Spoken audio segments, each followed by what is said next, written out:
চলুন আজ আমরা একটা অন্যরকম যুদ্ধের গল্প শুনি। এটা শুধু বোমা বারুদের যুদ্ধ নয়, এটা এমন একটা লড়াই যা লড়া হচ্ছে অর্থনীতি দিয়ে, ডিজিটাল দুনিয়ায় মিম, কার্টুন দিয়ে, আর সবচেয়ে বড় কথা সাধারণ মানুষের ইচ্ছা শক্তি দিয়ে। ইরান আর আমেরিকার এই সংঘাত কিভাবে আমাদের সবার জীবনে প্রভাব ফেলে, আসুন সেটাই ধাপে ধাপে দেখি। ভাবুন একবার, খোদ মার্কিন প্রেসিডেন্ট এই রকম সরাসরি একটা সামরিক হুমকি দিচ্ছেন। এই একটা কথাতেই যেন পরিস্থিতিটা পরিষ্কার হয়ে গিয়েছিল। মনে হচ্ছিল একটা পুরোদস্তর যুদ্ধ হয়তো শুরু হতে চলেছে, যেখানে ইরানের পরিকাঠামো ধ্বংস করে দেওয়াই হবে মূল লক্ষ্য। কিন্তু এখানেই আসল মজাটা, বা বলা ভালো গল্পের সবচেয়ে অবাক করা মোড়টা। বোমার হুমকির জবাবে ইরান কিন্তু পাল্টা বোমা বা মিসাইলের কথা বলেনি।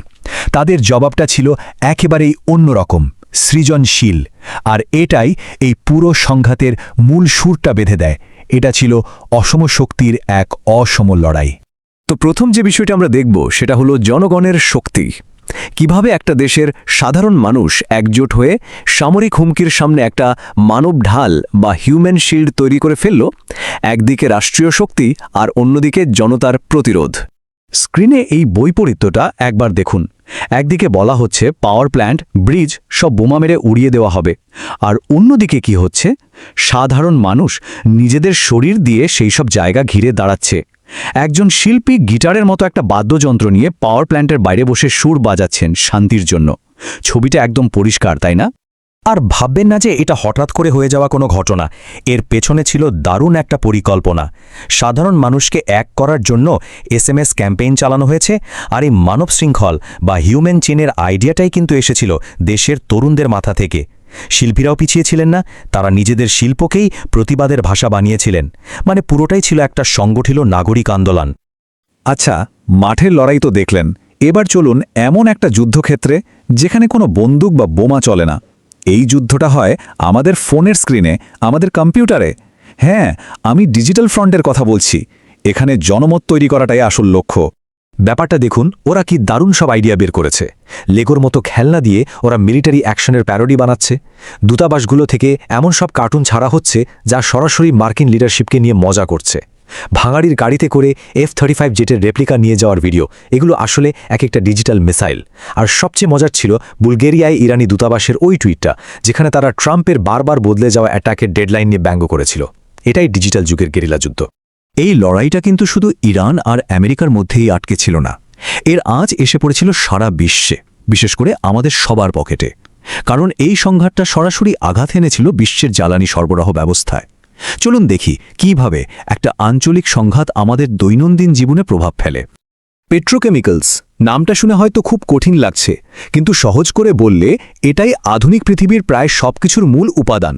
আমাদের প্লাস্টিক, ওষুধ, কাপড়, এমনকি ফোন, সবকিছুই এর ওপর দাঁড়িয়ে। তো যখন ইরান আর সৌদি আরবের মতো বড় বড় সাপ্লায়ার্সদের প্ল্যান্টে হামলা হয়, তার মানে হলো পুরো বিশ্বের প্রোডাকশন লাইনটাই থমকে যাওয়ার জোগাড়। আর এই সংকটের ভয়াবহতাটা বুঝতে এই একটা সংখ্যাই যথেষ্ট, 92%। হরমুজ প্রণালী, যেটা বিশ্বের অন্যতম প্রধান তেলের রুট, সেখান দিয়ে ট্যাঙ্কার চলাচল 92% কমে গিয়েছিল। ভাবুন একবার, যেখানে দিনে 130টা ট্যাঙ্কার যেত, সেখানে সংখ্যাটা নেমে এসেছিল মাত্র 5 থেকে 10-এ। মানে গ্লোবাল এনার্জি সাপ্লাই প্রায় বন্ধ হওয়ার উপক্রম। আর এর ফল ভুগতে হয়েছে আমাদের মতো সাধারণ মানুষকে। আমেরিকায় গাড়ির তেলের দাম বাড়ছে, তো বাংলাদেশে দোকানপাট তাড়াতাড়ি বন্ধ করে দিতে হচ্ছে। পাকিস্তান, নেপাল, কোনো দেশই এর প্রভাব থেকে বাঁচতে পারেনি। জ্বালানি বাঁচাতে কোথাও সাপ্তাহিক ছুটি বাড়ানো হয়েছে, কোথাও আবার কাজের দিনই কমিয়ে দেওয়া হয়েছে। এভাবেই একটা দূরের যুদ্ধ আমাদের একেবারে ঘরের ভেতর ঢুকে পড়ে। আর সবচেয়ে মজার বিষয় হলো, এই অর্থনৈতিক ঝাপটা শুধু ইরানের উপরেই আসেনি। আমেরিকার সবচেয়ে বড় মিত্রদের একজন সৌদি আরব, তারাও কিন্তু বিশাল ক্ষতির মুখে পড়েছিল। তাদের যে ভিশন 2030 নামের একটা বিশাল পরিকল্পনা ছিল, সেটাও এই যুদ্ধের কারণে বড়সড় একটা ধাক্কা খেল। এটাই প্রমাণ করে যুদ্ধের অর্থনীতিতে আসলে কোনো পক্ষ বিপক্ষ হয় না। তো যখন সারা বিশ্বে এমন একটা সংকট চলছে, তখন একটা প্রশ্ন তো আসেই, বিশ্বের তাবড় তাবড় নেতারা তখন কি করছিলেন?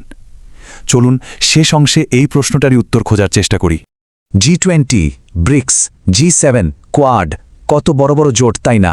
যাদের কাজই হল বিশ্বের শান্তি আর স্থিতিশীলতা বজায় রাখা।